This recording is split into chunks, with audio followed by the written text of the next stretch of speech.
Most of you who've been watching my videos know that I don't use smoke to allegedly control bees. What I use is water spray instead. Here it is. This is my favourite water spray. The reason it's my favourite is because of this. Watch this carefully. Spray, spray, spray, spray. It sprays on both strokes, not terribly well on the outstroke, admittedly.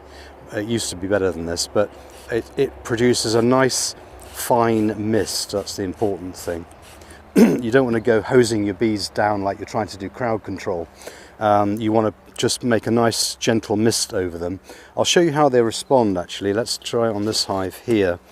I'm about to do a split on this hive, so it's good practice for them. If I gently peel back the acetate, you can see there's good many bees here. If I just shake those guys off. Now then, so we've got bees on the top here, on the surface, tops of the frames. Now if I just gently spray with water, what happens?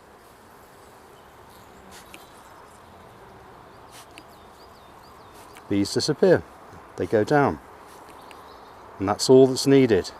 No smoke, no smell, no poisoning of honey, no pathogens, no pollution, nothing unpleasant for me to breathe in, and the bees just get their heads down.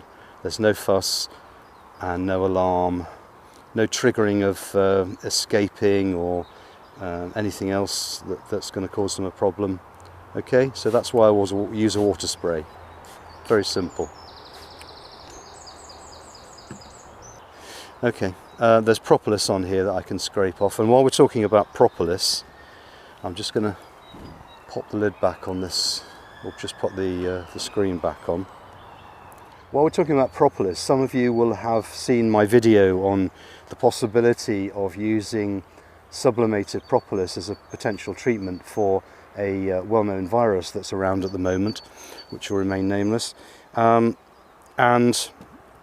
it occurred to me that, and I'm certainly not the first to have this thought, because bees themselves have been using propolis to protect themselves against pathogens ever since the beginning of their evolution, no doubt.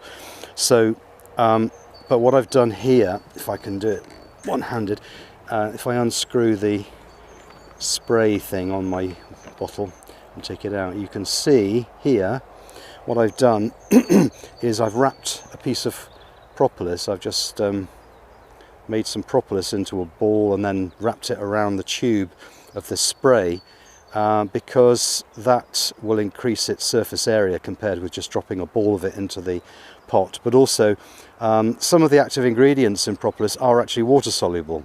I didn't want to just drop it into the water because it would be likely to clog up the intake here and therefore render the spray useless. But so I thought if I wrapped it around the tube here, it's not going to get into the mechanism, but it will over time.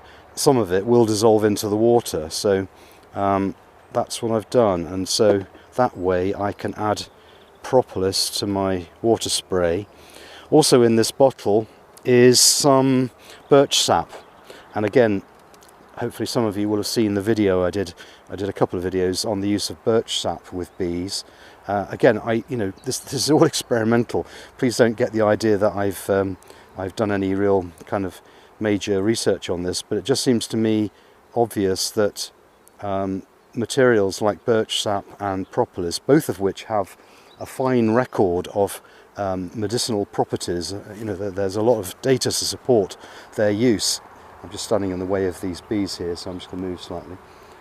There's a lot to support the use of propolis and birch sap for various conditions. Propolis certainly has some antiviral properties, as has been well documented, and birch sap has a, shall we say, a stimulant effect due to its contents include betulinic acid and methyl salicylate and many amino acids and minerals. So it's got to be good. Well, we know it's good for us, and therefore we can make some guesses that it might also be useful for bees, although of course there's no obvious and literal correlation between the two. There's a decent chance that that it might indeed be beneficial to bees. So we shall see. In any case, I don't feel at all bad about spraying bees with a very mild mixture of birch sap and propolis and spring water, which is what the rest of the component of this spray is. So there we go, that's it for now. And if anybody has any thoughts, other thoughts about the use of propolis, then please add your comments below. I'd be pleased to read them. So that's it for now. I'm going to get on with my work.